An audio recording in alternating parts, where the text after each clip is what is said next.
Tips para vivir el culto en tu casa. Prepara tu hogar para participar, creando un ambiente propicio. Toma las medidas que sean necesarias para que nada ni nadie puedan interrumpir este momento. Por ejemplo, silenciar tu teléfono. Hazlo con tiempo, sin afán. Prepárate tú también. Una vez preparado el lugar, ahora te invitamos a que te prepares, ya sea de manera individual o en familia, para tener un encuentro con el Señor. Si estás solo, recuerda que formas parte del cuerpo de Cristo y estamos unidos por el Señor, así que no estás solo. Abre bien los oídos y también el corazón. Dios nos habla por su palabra, así que abre bien los oídos. Participa activamente de las lecturas bíblicas, las oraciones y los cantos. Invita a los miembros de tu familia a participar. Este es su momento para compartir la fe en el Señor Jesucristo con nuestra familia, reconociendo al Señor con nuestros diezmos y ofrendas.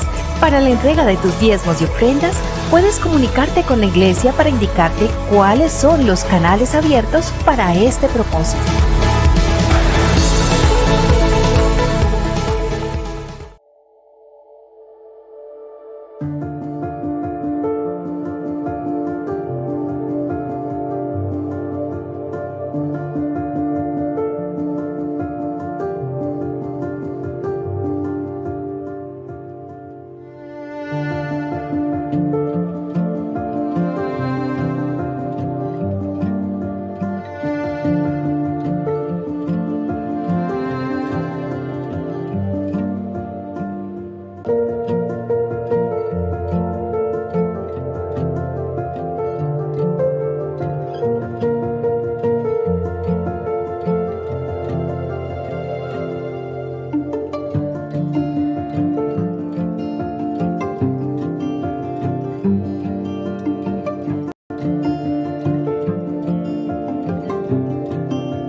Buenas, mis hermanos, qué alegría poder encontrarnos el día de hoy en este propósito de alabar, glorificar, exaltar al Señor. Este último domingo del mes de agosto, de este octavo mes, ya a puertas de iniciar el noveno mes de este año, en el que seguramente hemos gustado de la bondad del Señor, también de su desafío, de su palabra, de su llamado, de lo que ha sido la voz de Dios durante todos estos días. Vamos a acercarnos a la palabra del Señor. Le voy a invitar para que vamos a la carta del apóstol Pablo a la iglesia de Filipenses, capítulo 3, versículo 17 al 20. Hermanos, sigan todos mi ejemplo y fíjense en los que se comportan conforme al modelo que les hemos dado. Como les he dicho a menudo, y ahora lo repito hasta con lágrimas, muchos se comportan como enemigos de la cruz de Cristo. Su destino es la destrucción. Adoran al Dios de sus propios deseos y se enorgullecen de lo que es su vergüenza. Solo piensan en lo terrenal.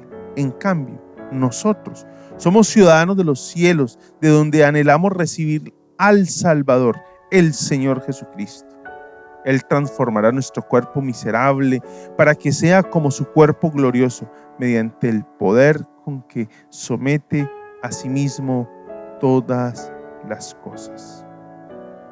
Dice el capítulo 4, primer versículo. Por lo tanto, queridos hermanos míos, a quien amo y extraño mucho, ustedes que son mi alegría y mi corona, manténganse así firmes en el Señor. Tremendo desafío nos hace el Señor hoy en su palabra y en la apertura de este servicio en el que venimos a adorarle, a glorificarle, a exaltarle, a honrarle, que esta sea una oportunidad maravillosa para mantenernos firmes al Señor, para manifestar esa firmeza que se logra solo por la gracia y la bondad del Señor. Oremos a Dios Coloquémonos delante del Señor. Señor, gracias por esta oportunidad que tú nos brindes de podernos acercar a ti hoy, Señor.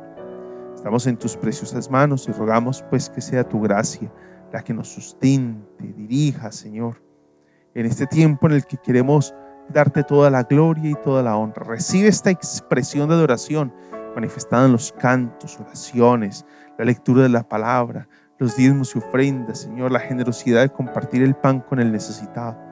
Que todo esto sea una expresión de adoración. Recibe pues, Señor, tú la gloria, por favor, Señor. Amén. Y nosotros proclamamos tu grandeza con gozo y con júbilo. Él subió a su trono.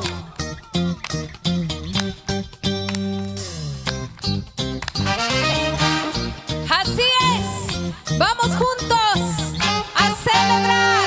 Dios sube a su trono entre aplausos y júbilo. Dios sube a su trono, la trompeta sonando está. La tierra le alaba, sus hijos le adoran, toda su creación le canta. La tierra le alaba, sus hijos le adoran, toda su creación le canta.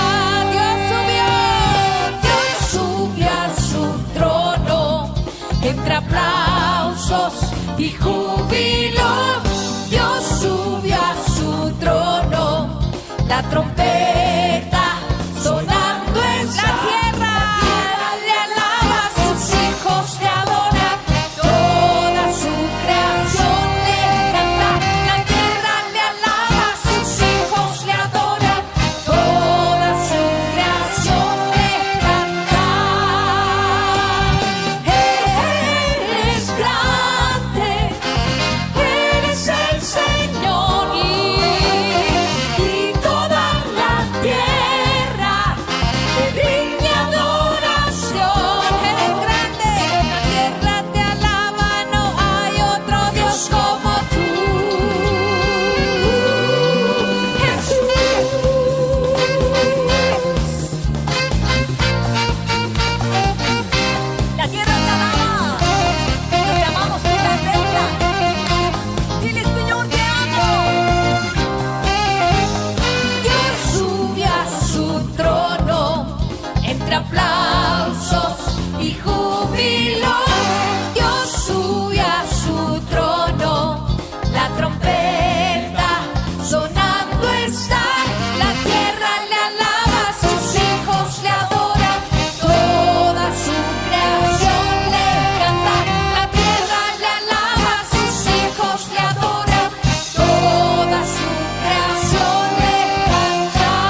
familia al Señor.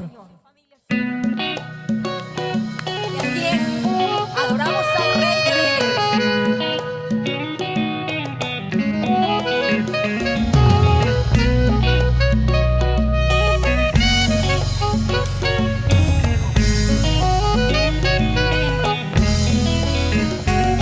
Te anhelo, te deseo, ven, camina junto a mí. Tú me puedes entender, Consolador. Sumérgeme, inúndame de ti. Quiero llevar tu color en mi espíritu. Inúndame de ti, quiero estar en ti. Que me guíes en mi caminar. Oh, gracias por estar aquí, por estar en mí, sosteniéndome, ayudándome, Consolador, ayudador. Una vez más, gracias por estar aquí, por estar en mí, sosteniéndome, ayudándome, Consolador, ayudador.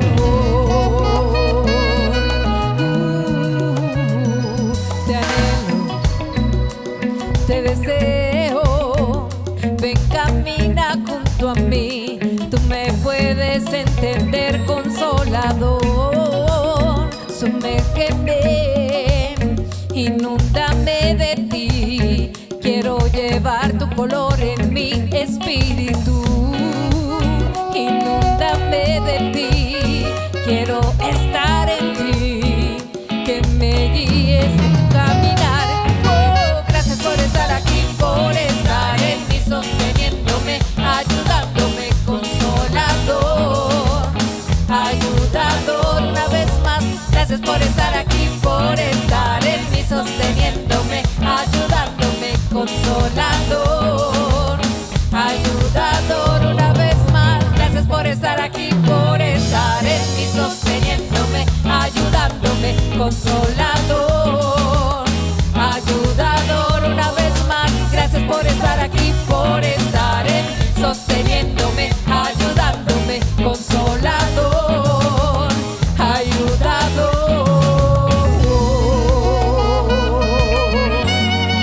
Gracias por estar aquí, Dios. Consolador de nuestras vidas. Rey de Reyes. Soberano, Señor, gracias. Mi Consolador, dígale. Mi Señor, restaurador de mi vida. Una vez más, Señor. Tú en mí, ayudándome. Una vez más, tú en mí, ayudándome. Una vez más, tú en mí, ayudándome. Una vez más, tú en mí, ayudándome. Vamos juntos, una vez más, una vez más, tú en mí, ayudándome. Gracias, Señor, una vez más, tú en mí, ayudándome.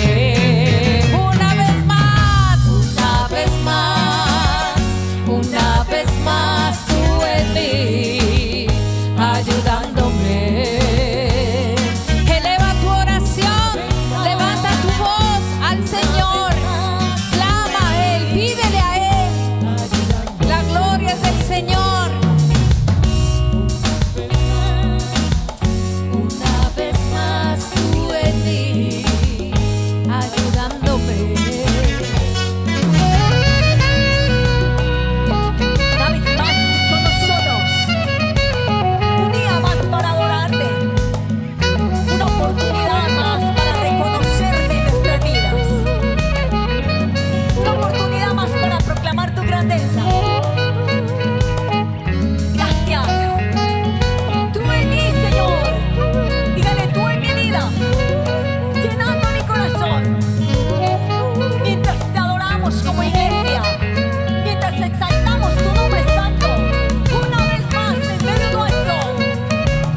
amarte. Una vez más estás en mi corazón, una vez más estás con nosotros. Una vez más, Señor, tú en medio de tu iglesia, trayendo libertad, Espíritu Santo.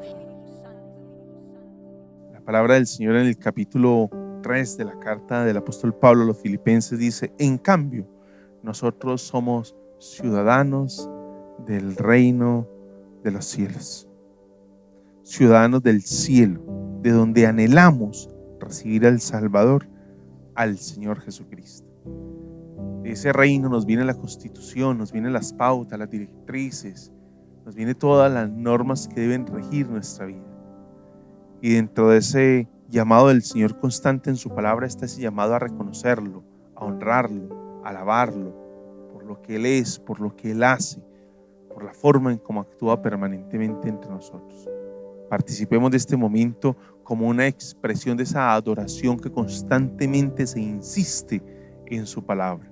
También en atención a ese llamado del Señor en su palabra a ser generosos con el necesitado, que esta sea la oportunidad de manifestar el amor de Dios a quienes están a nuestro alrededor y hoy padecen necesidad. Oremos al Señor y coloquemos estos diezmos y ofrendas y también la canasta de amor, una manera de contagiarnos de la alegría de dar y mostrar así la generosidad para con el necesitado. Señor, gracias por esta oportunidad que tú nos brindas hoy de honrarte, alabarte y glorificarte. Recibe toda la expresión de nuestra adoración que hoy tributamos a ti, Señor. Gracias, Señor Jesús. Gracias. Hoy, Señor, rendimos nuestra vida delante de ti y parte de esa expresión, Señor, de honrarte a ti, de glorificarte, está hoy, Señor, el reconocerte como Señor, Rey y dador de todo. Y lo hacemos a través de nuestros diezmos y ofrendas, donde reconocemos tu generosidad, tu buen cuidado, tu pastoreo. Y una expresión de gratitud, Señor, constituye esto que hoy ofrendamos a ti, Señor. Oramos para que este recurso sea debidamente administrado para el extendimiento de tu reino. También la canasta de amor, Señor, permítenos contagiar de la alegría de dar, Señor, de compartir el pan con el necesitado. Que podamos, Señor, hoy ser generosos como tú has sido generoso con nosotros, Señor. Y bendice a las familias que serán beneficiadas y al cuerpo de diáconos que administra, Señor, este recurso para la ayuda de los necesitados. Estamos en tus manos en el nombre de Jesús. Amén, Señor. Rendimos toda la gloria a ti, Dios. Vivimos para adorarte. Dígale, Señor, yo vivo para adorarte. Mi familia vive para adorarte. La iglesia vive para adorarte. Gracias, Jesús. Aquí estás. En la arena vi tus pasos y encontré el sentido. Tuve miedo al ver lo angosto que se hacía el camino. Pero a pesar de los tropiezos y el sabor amargo de la soledad, me quedé viendo tus ojos y empecé a correr. Cuando estuve al lado tuyo me abrazaste fuerte. Me llamaste por mi nombre y lloré por tu muerte. Con tus manos cariñosas secaste mi rostro y me pusiste en pie para decirme, hijo, nunca te dejé de amar. Vivo para adorarte, he venido a alabarte, hoy voy a entregar mi corazón. Vivo para adorarte, he venido a alabarte, hoy voy a entregar mi corazón. Aferrado a tus promesas voy cual peregrino, gritando a los cuatro vientos, tú eres el motivo de este regocijo inmenso que me llena el pecho de infinita paz, pues en tus manos yo deposité mi voluntad.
a entregar mi corazón. Vivo para adorarte, he venido a alabarte, hoy voy a entregar mi corazón, mi corazón. Vivo para adorarte, Señor. Bueno, mis hermanos, nos encontramos ahora dispuestos a escuchar la palabra del Señor. Por estos días hemos venido con una serie de temas o con algunos temas, no en una secuencia como ordinariamente lo hacemos, pero siempre tratando de exponer lo que enseña la palabra del Señor. Y hoy vamos a acercarnos a la carta del apóstol Pablo a Filipenses, a la iglesia que está en Filipos.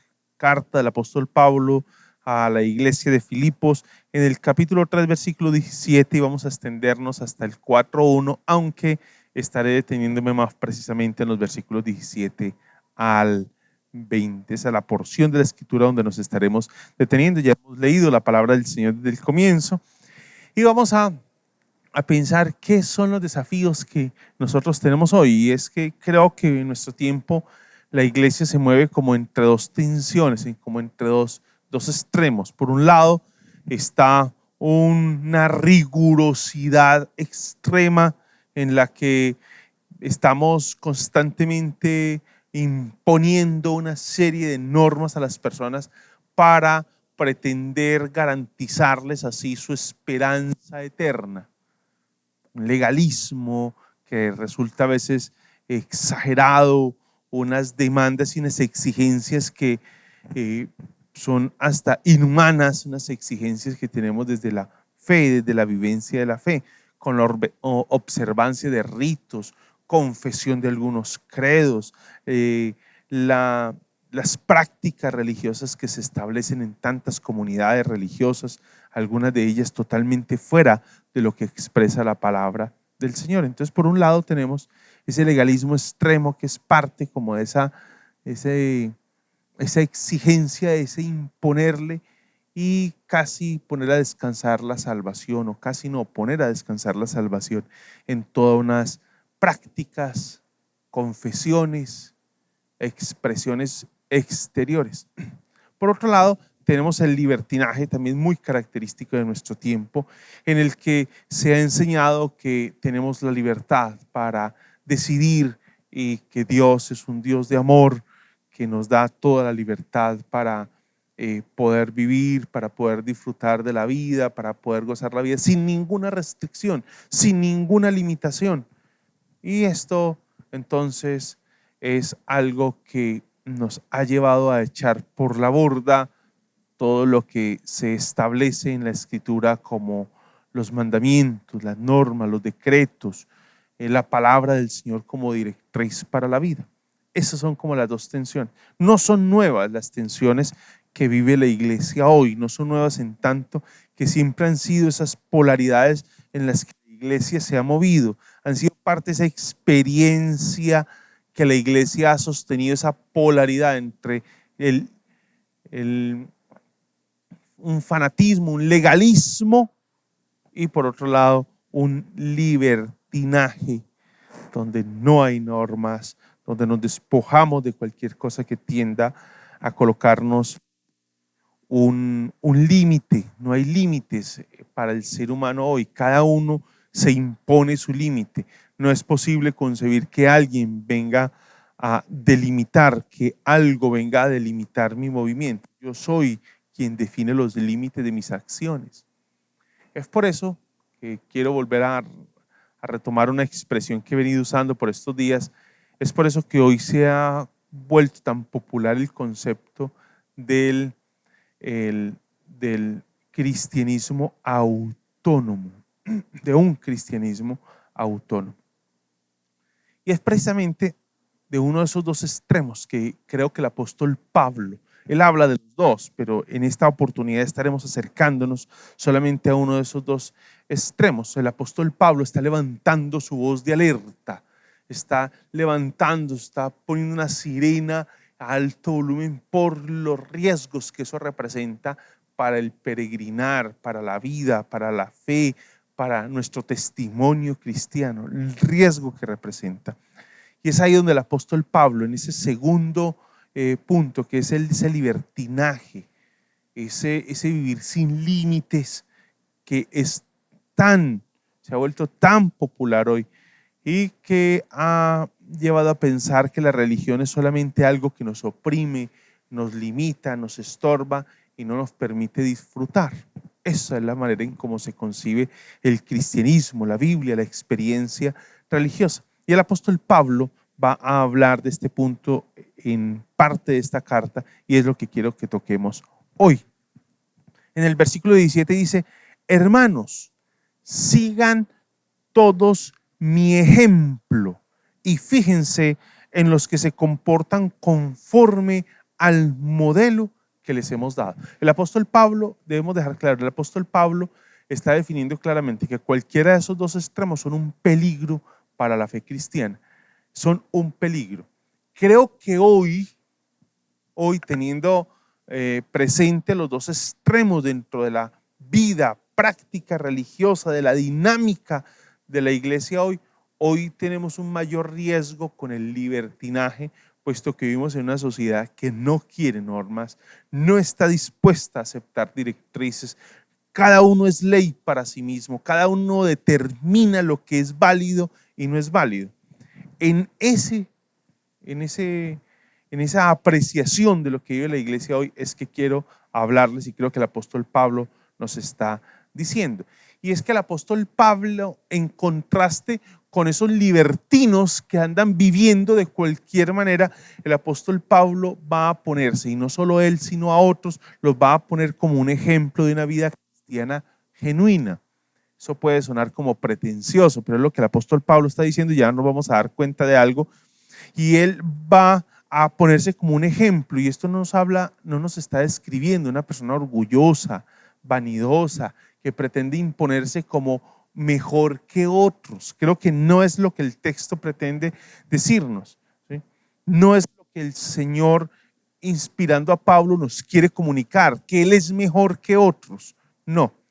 Recordemos que Él ya en unos versículos antes ha hablado de su falta de perfección, pero en esa falta de perfección que tiene, en esa limitación como ser humano, hay algo especial, y ese versículo 12, mire cómo lo repite: no es que ya lo haya conseguido todo o que sea perfecto.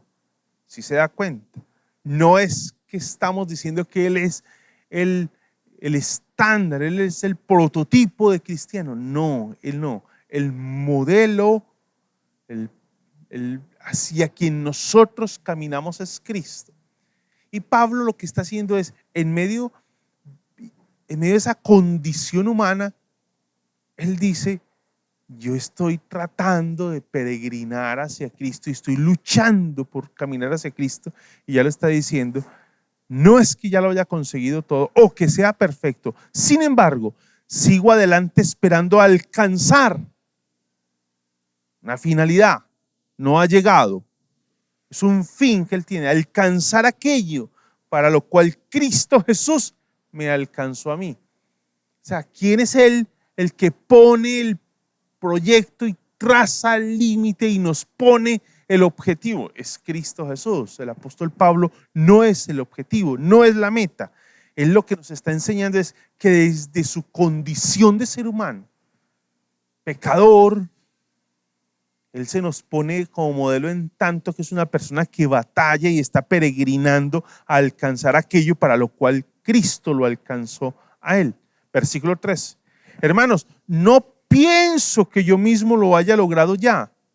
Insistimos, no se da como un producto terminado, no se presenta como un hombre que no tiene faltas, no es la idea. Más bien, una cosa hago, estando en esa condición de no haberlo logrado todo, una cosa hace, olvidando lo que queda atrás y esforzándome para alcanzar lo que está delante. ¿Y qué es lo que está delante? Recuerde, aquello para lo cual fue alcanzado por Cristo. ¿Cuál fue el propósito con el cual Cristo lo alcanzó? Eso es tras lo cual él camina. Versículo 14, sigo avanzando hacia la meta para ganar el premio que Dios ofrece mediante su llamamiento celestial en Cristo Jesús. ¿Se da cuenta? Pablo no pretende ser intachable en lo que nos está describiendo en esta porción de la Escritura, pero en su esfuerzo por cada día alcanzar aquello para lo cual fue alcanzado, en su esfuerzo por cada día asemejarse al Señor, es que Él entonces se nos va a mostrar aquí como alguien que podemos nosotros imitar en términos de ese esfuerzo desde su condición de ser humano. Es esa larga experiencia que él ha tenido en su peregrinar cristiano, luchando con sus debilidades, lo que le permite pedir y señalarle a la iglesia de Filipos que lo imiten, no porque sea perfecto, ya lo ha señalado. Un poco pretende decir que es el único ser humano digno de ser imitado. Ya el versículo 17 lo expresa. Y fíjense en los que se comportan conforme al modelo que les hemos dado. Está hablando de un plural. Fíjense en los que se comportan. Y esto seguramente está asociado entonces a Timoteo, a Epafrodito, cuyas vidas se distinguen por su sacrificio y permanencia, y en la carta son mencionados. Se da cuenta que él no se pretende colocar como el botón de muestra de lo que es en realidad un hombre o una mujer de Dios. No pretende hacer eso. Desde su condición de ser humano, pecador, redimido por la gracia del Señor, es desde allí que se está mostrando. Y así como hay unos hombres que modelan y que nos ayudan a entender cómo es posible desde nuestra condición de pecadores vivir la vida cristiana, también hay unos hombres con una influencia negativa. Hay unos hombres que tratan de influenciar la iglesia y de desviar la iglesia. Y es ahí donde Pablo pasa a hacer una advertencia. Es ahí. Y el versículo 18 lo va a decir: como les he dicho a menudo y ahora lo repito hasta con lágrimas, muchos se comportan como enemigos de la luz de Cristo, de la cruz de Cristo. Se da cuenta que así como hay hombres que nos ayudan a entender que es posible vivir la fe cristiana, también hay personas que nos estorban en ese caminar, en ese alcanzar aquello para lo cual fuimos alcanzados por Cristo, en ese llegar a la meta, en ese propósito de alcanzar aquello para lo cual el Señor nos ha redimido. Y es lo que el apóstol Pablo está trazando acá. Y aquí se trata evidentemente de miembros de la iglesia. Creo que no está hablando de personas que están fuera de la comunidad, y por eso les decía ahora, o al comienzo hablábamos de ese libertinaje y ese legalismo muy característico de toda expresión religiosa, pero teniendo hoy un acento muy marcado en ese libertinaje que hoy pretende despojarse de todo vestigio de mandamiento, de ley, de norma, pretende despojarse de todo eso. Estas son personas que van a la iglesia, personas que asisten a la iglesia, y aunque van a la iglesia, se sientan en las bancas de la iglesia, se comportan como enemigos de la cruz de Cristo. Son hombres y mujeres que profesan a Dios con sus labios, cantan, aplauden, elevan oraciones al Señor, pero lo niegan con sus vidas. Lo niegan con sus vidas. Pablo anuncia que ha visto a muchos así y pone en sobreaviso a los filipenses. Los pone en sobreaviso y les está llamando la atención. Tengan cuidado con la influencia que ellos están sosteniendo. Creo que hoy con las redes sociales y todos los medios que tenemos a nuestro alcance, estamos influenciados por muchas personas. Los jóvenes están influenciados por los youtubers, ahora por los TikTok, los videitos de TikTok, videos supremamente cortos que pretenden traer la atención, llamar la atención. Y aunque no podemos descalificar a todos los youtubers y no es lo que pretendo, y no podemos hablar de que todo video en TikTok es un video negativo, sí debemos decir de que hay que tener cuidado. Y la iglesia hoy tiene poco discernimiento para entender en qué momento se vuelve un riesgo estar bajo la influencia de determinados predicadores, youtubers, influencers. ¿Cuándo estamos? Y esto no es un asunto solo de jovencitos. Vaya, vea usted a la señora ama de casa viendo los youtubers con sus videitos cortos que pretenden influenciar. O qué tal el hombre o la mujer escuchando prédicas que sin ningún criterio solamente los pone a rodar y rodar y rodar y los va escuchando y los va escuchando, pero sin ningún filtro. Y es acá donde el apóstol Pablo nos está diciendo: tenga cuidado con la influencia negativa, con esa influencia negativa que tenemos. Esa es la advertencia que está levantando el apóstol Pablo. El apóstol Pablo es muy claro: estos personajes se comportan como enemigos de la cruz de Cristo. Enemigos de la cruz de Cristo. No son enemigos porque profesan de pronto falsas doctrinas, ¿sí? Eso fue lo que ya mencionó de los judaizantes. En este caso, parece ser que es diferente. Son enemigos del principio básico de la vida cristiana, la cruz de Cristo. Son enemigos del principio básico de la fe cristiana y es la cruz de Cristo. Posiblemente no es que no abran la Biblia, posiblemente la abren. Nos leen hasta con algún acento, algún buen acento, nos leen la escritura, pero son enemigos del principio básico de la fe cristiana, la cruz de Cristo. ¿Y por qué mencionar eso? Porque cuando el Señor Jesús llama a sus discípulos y les dice: si alguno quiere venir en pos de mí, niéguese a sí mismo, tome su cruz y sígame. Ya no vivo yo, sino que Cristo vive en mí. Eso está hablando de una negación, de una muerte. Y esa muerte siempre está representada en términos de la cruz. ¿Se da cuenta? Y en ese libertinaje donde el amo y señor de mi vida soy yo quien determina, soy yo quien decide lo que sí, lo que no, los mandamientos, y nadie me impone a mí normas y leyes, sino que yo mismo soy mi propia ley. Yo construyo mis propios mandamientos, yo determino qué sí de la escritura y qué no de la escritura.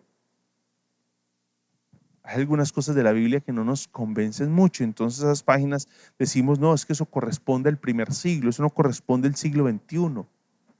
No, es que la Biblia fue escrita hace tantos siglos atrás, porque imagínense que los profetas hablaron antes de Cristo, de manera que ese escrito lleva más de 2000 años, 2800 años, 3000 años, 3500 años lleva ese escrito, y nosotros ya somos, imagínense, hombres y mujeres del siglo XXI con una mentalidad posmoderna, ya muy abiertos. Enemigos del principio básico de la vida cristiana, la cruz. Y es que la cruz es el símbolo mismo de la muerte, y de la muerte al pecado. Y cuando hablamos de la muerte al pecado, ¿qué es lo que nos define a nosotros pecado? Lo que nos define a nosotros pecado, a la luz de lo que nos expresa el Señor Jesús en Romanos, la palabra de Dios en Romanos capítulo 7, lo que hace pecado es la ley de Cristo. O sea, es por la ley que definimos lo que es pecado. ¿Qué es la ley del Señor? ¿Qué dice la palabra? Robar es pecado, porque la Biblia dice que robar es pecado. Quitarle la vida a otro es pecado, porque la Biblia dice que es pecado. Desear la mujer del prójimo es pecado. ¿Por qué? Porque la Escritura dice que es pecado. El matrimonio y toda una dinámica de la sexualidad debe darse en el marco del matrimonio. ¿Por qué debe ser así? Porque la Biblia dice que debe ser así. ¿Se da cuenta entonces que el símbolo, la cruz es símbolo de la muerte y de la muerte al pecado? ¿Y quién define lo que es pecado? a la luz del pensamiento del libertinaje de nuestro tiempo, cada uno define lo que es pecado, lo que es bueno y lo que es malo. No, a la luz de la Escritura no soy yo quien define lo que es bueno y lo que es malo. Es la Escritura la que me define a mí aquello que es pecaminoso y aquello que no lo es. Es la Escritura la que me va definiendo a mí que sí, que no. El apóstol Pablo afirma que su destino es la destrucción. Así lo define el versículo 19. Su destino es la destrucción.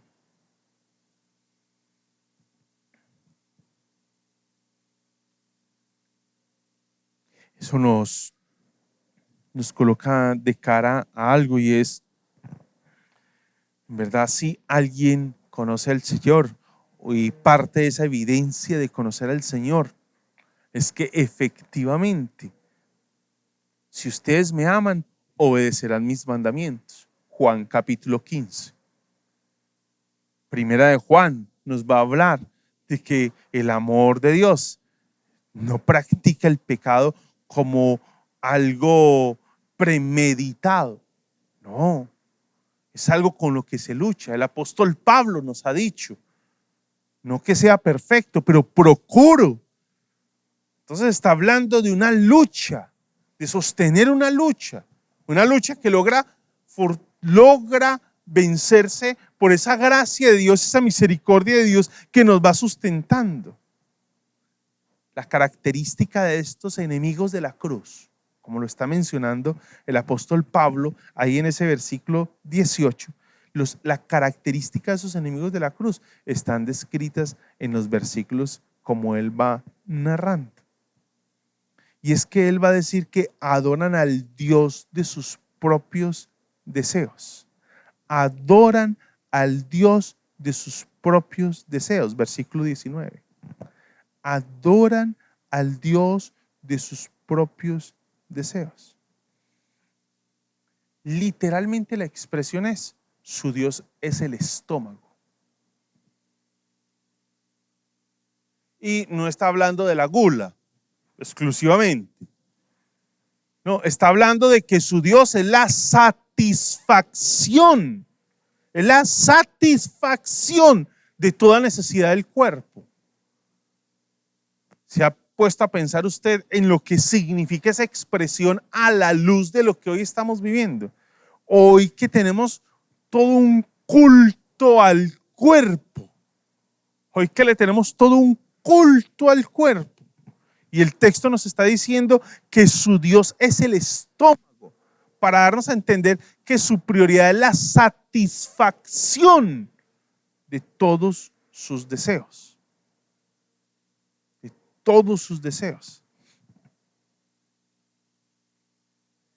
¿Qué es lo que gobierna la vida de estos hombres que son enemigos y mujeres que son enemigos de la cruz? Está gobernada por todas las necesidades que tiene su cuerpo.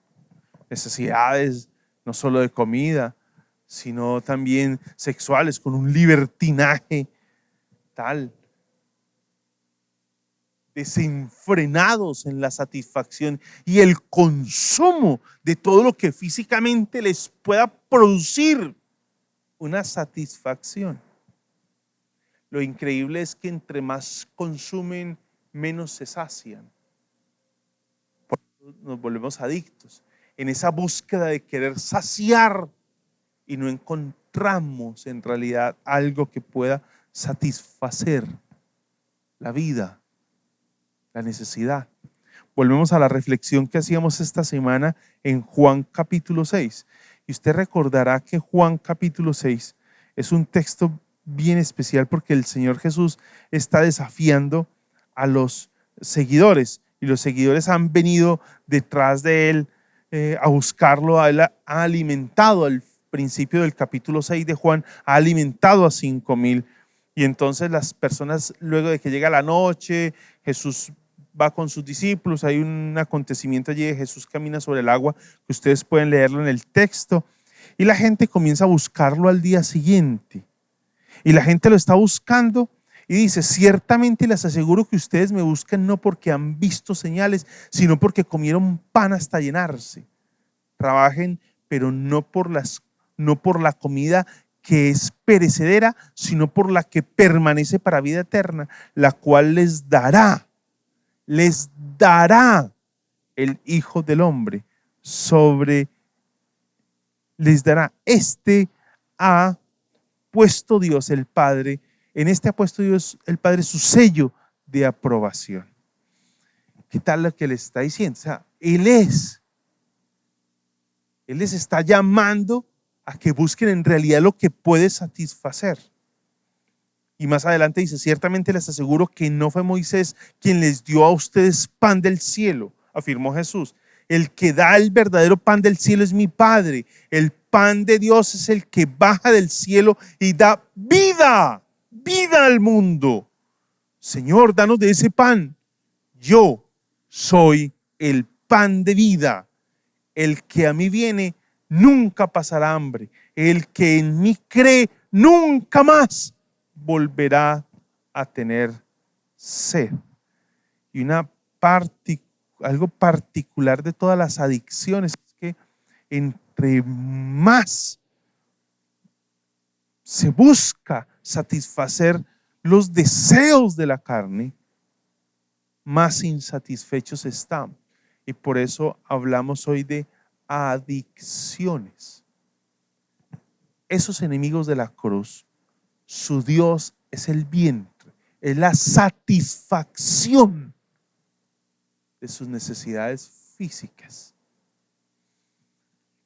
La segunda parte o la segunda característica, ahí en ese versículo 19, dice, nos va a dejar claro que se enorgullecen de lo que es su vergüenza.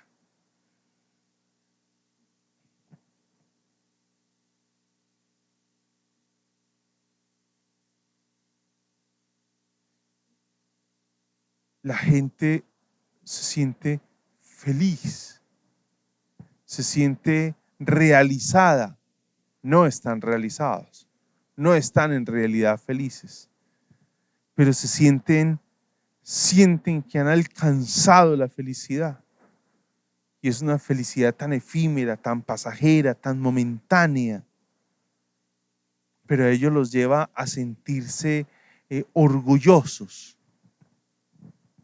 de sí mismos. Y por eso el texto va a decir, se enorgullece de lo que es su vergüenza.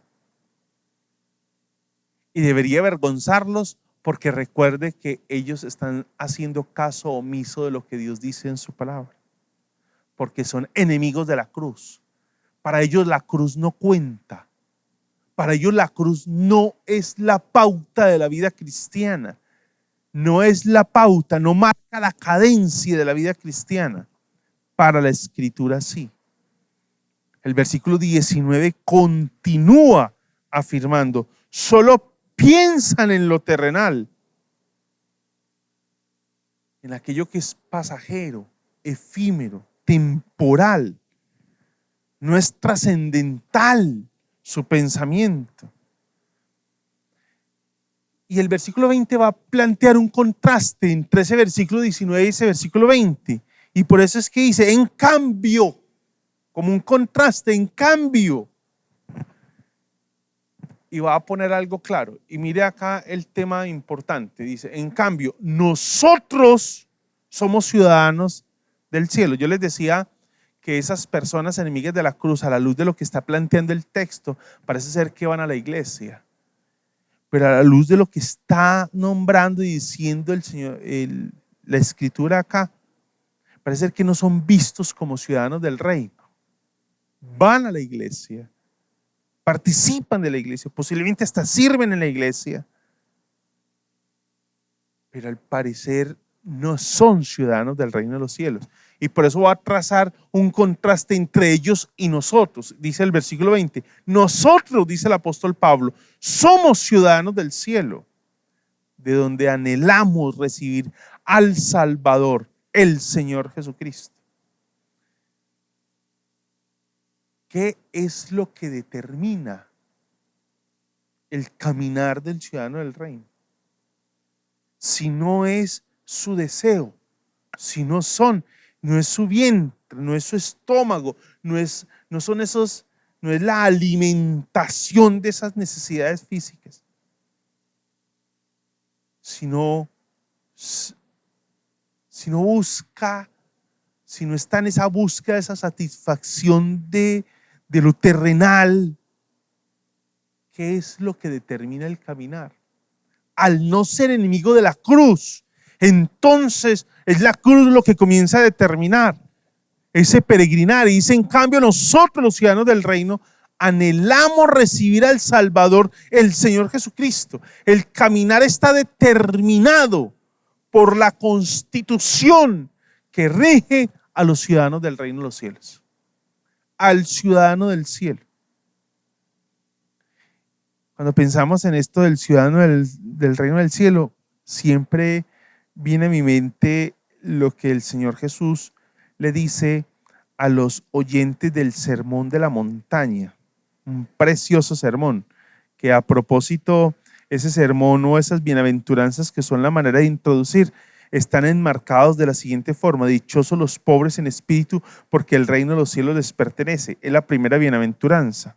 Y la última bienaventuranza dice, bienaventurados los perseguidos por causa de la justicia, porque el reino de los cielos les pertenece.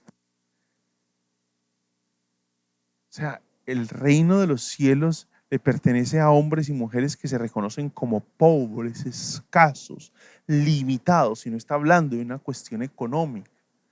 Está hablando de reconocerse, como lo ha dicho el capítulo 6 de Juan, lo leíamos hace un momento. Se reconoce como un hambriento, se reconoce como un sediento, que va a Jesús para saciar su hambre y saciar su sed. Va a Jesús para eso.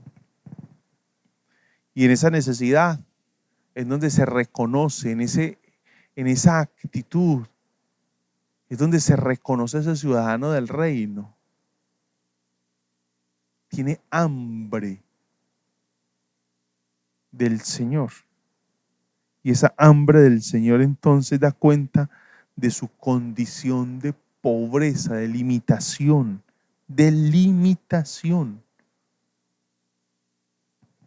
Y el texto acá nos está dando a entender que estos personajes se rigen bajo una constitución diferente. Y esa constitución entiende que ellos son pobres y no como estos enemigos de la cruz que se entendían capaces en sí mismos. Ahora esta constitución y este reino de los cielos los hace ver su realidad. Y la realidad es que son pobres, escasos, pero vienen al rey de ese reino para encontrar la orientación, la fortaleza, la dirección que necesitan. Los filipenses entendían muy bien esto. Y los filipenses o la comunidad de Filipos entiende muy bien esto porque eran una colonia romana. La ciudad de Filipos era una colonia romana y vivían bajo la protección según sus leyes y disfrutaban de los privilegios del imperio romano. Disfrutaban de ello.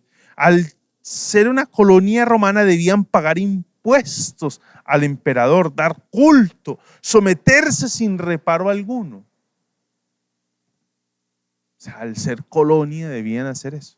Mire la manera en como Pablo ilustra la realidad del reino de los cielos a la luz de algo que para ellos era el común, su diario vivir.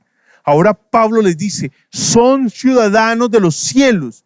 Entonces ellos están entendiendo a quién nos debemos. Los cristianos forman parte entonces de una colonia celestial bajo la protección de la misma.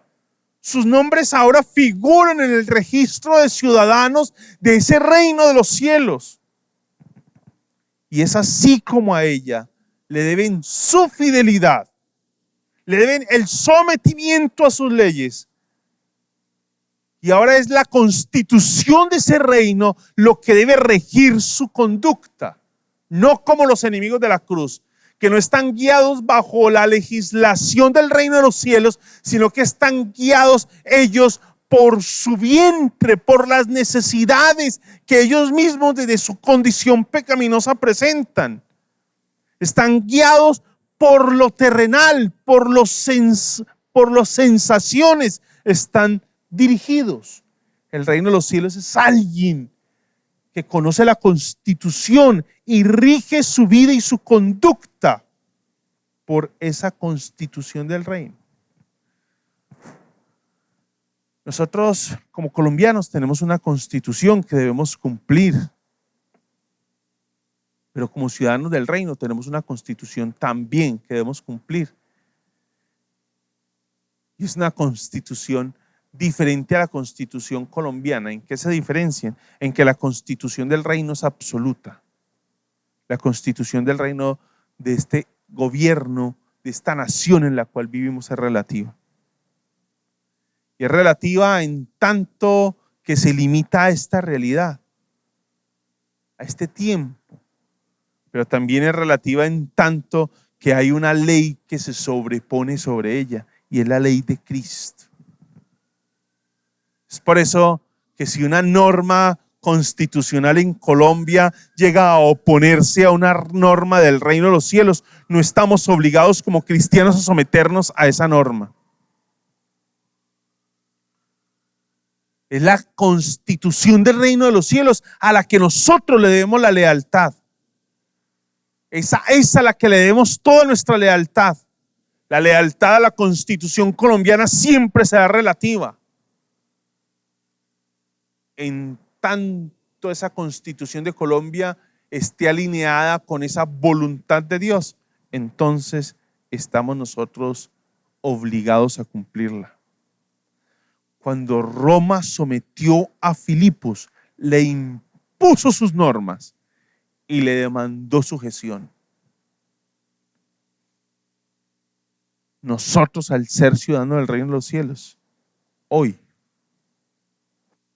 tenemos unas normas de ese reino y ese reino espera de nosotros sujeción.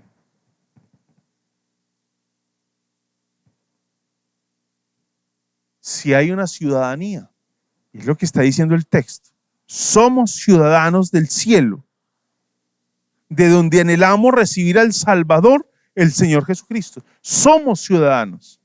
Si hay ciudadanía, es porque hay un rey.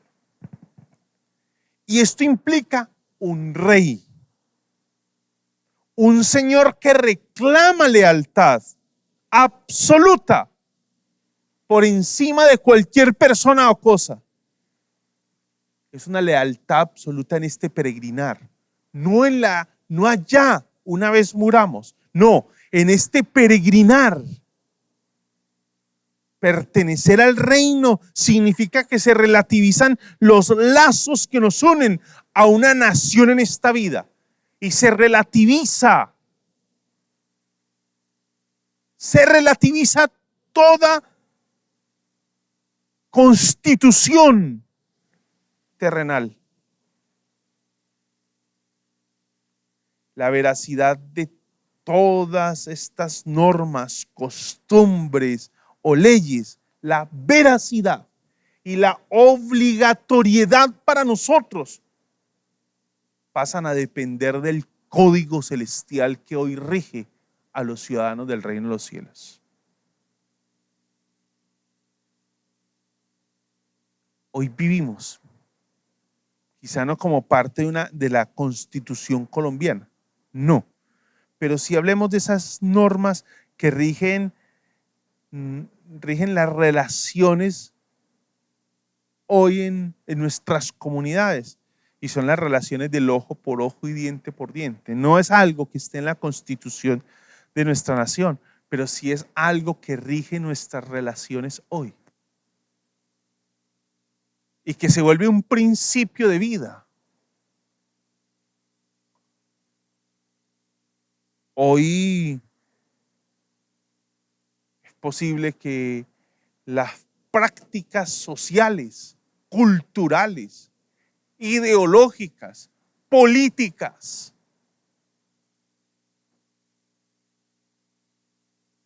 que se nos imponen, que se van volviendo parte de nuestro diario vivir,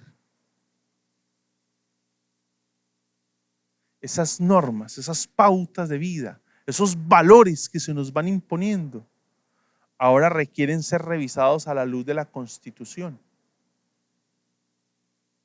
del reino de los cielos, porque es a quien nosotros le debemos nuestra lealtad.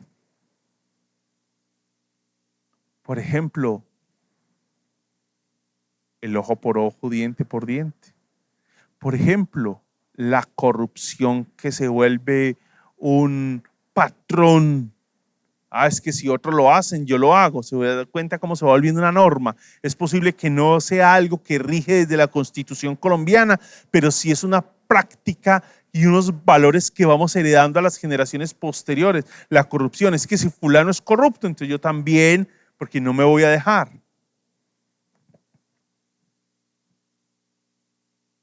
¿Qué son las políticas públicas que hoy andan, a las que hoy anda dándosele visto bueno desde el gobierno, desde todos los gobiernos que rigen nuestras naciones?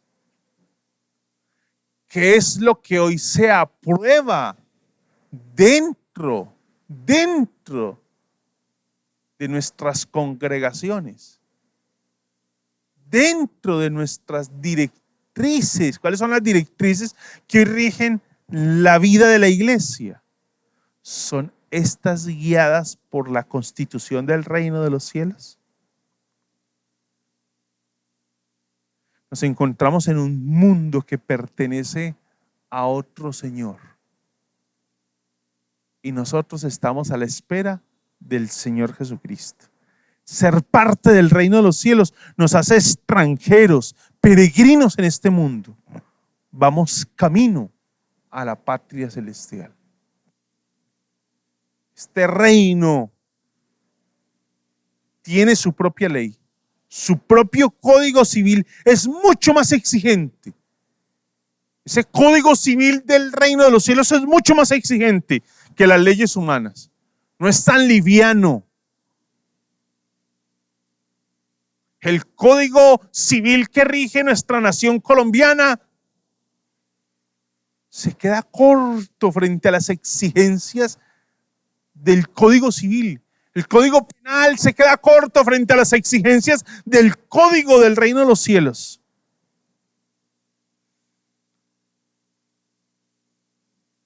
Y es que generalmente las constituciones o códigos rigen las acciones.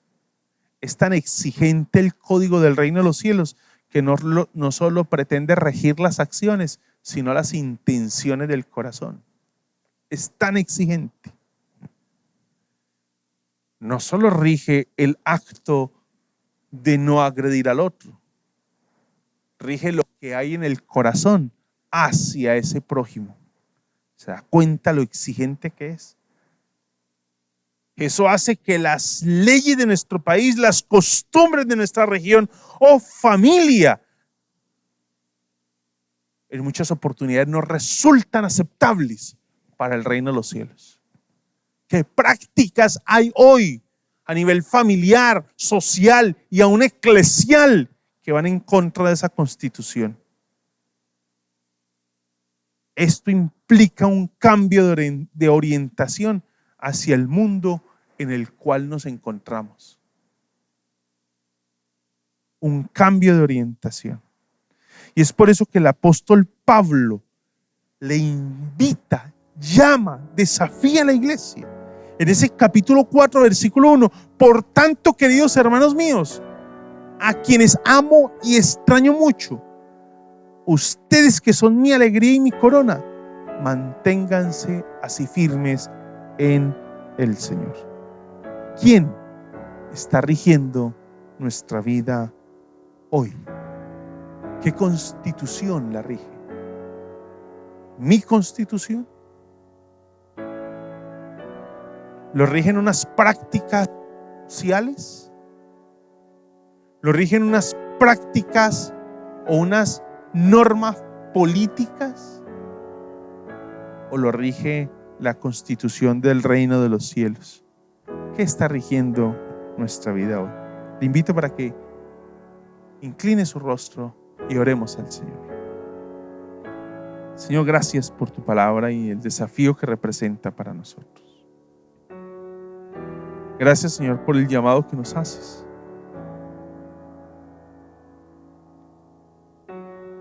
A mantenernos firmes, Señor, como ciudadanos del reino, y a resistir, Señor, a una resistencia activa frente a todo lo que se levanta, Señor, en contra de tu palabra. Y ese llamado a mantenernos firmes en esa esperanza gloriosa de la manifestación plena de ese reino de los cielos. Gracias, Señor. Estamos en tus manos, en el nombre de Jesús. Amén. Amén. Mis hermanos, qué tremendo desafío nos hace el Señor hoy en su palabra. Un tremendo llamado con esa expresión con la que termina: manténganse así firmes en el Señor.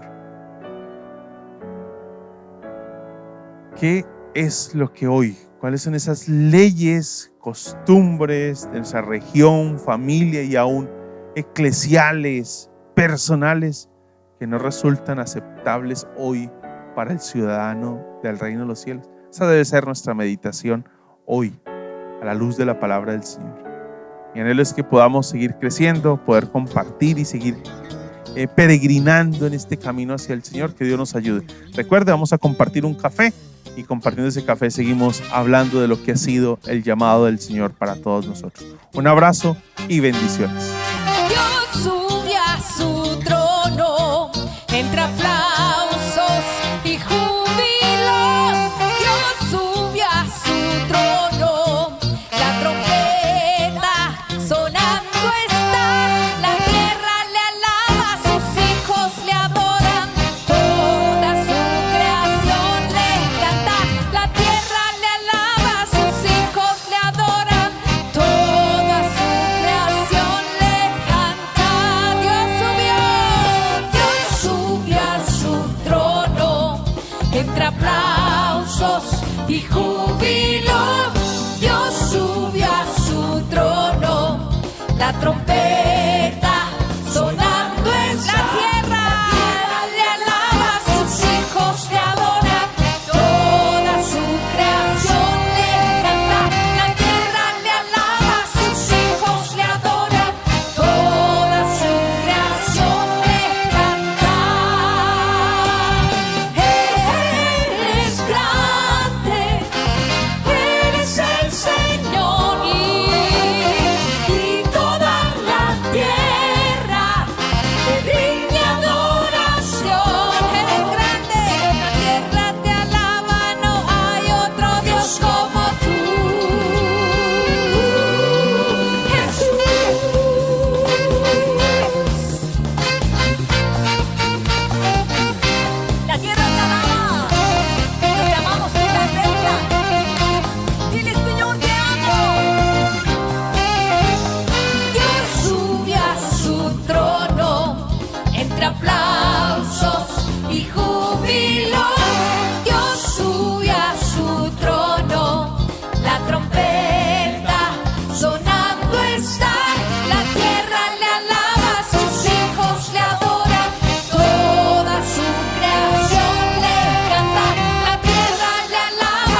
Gracias.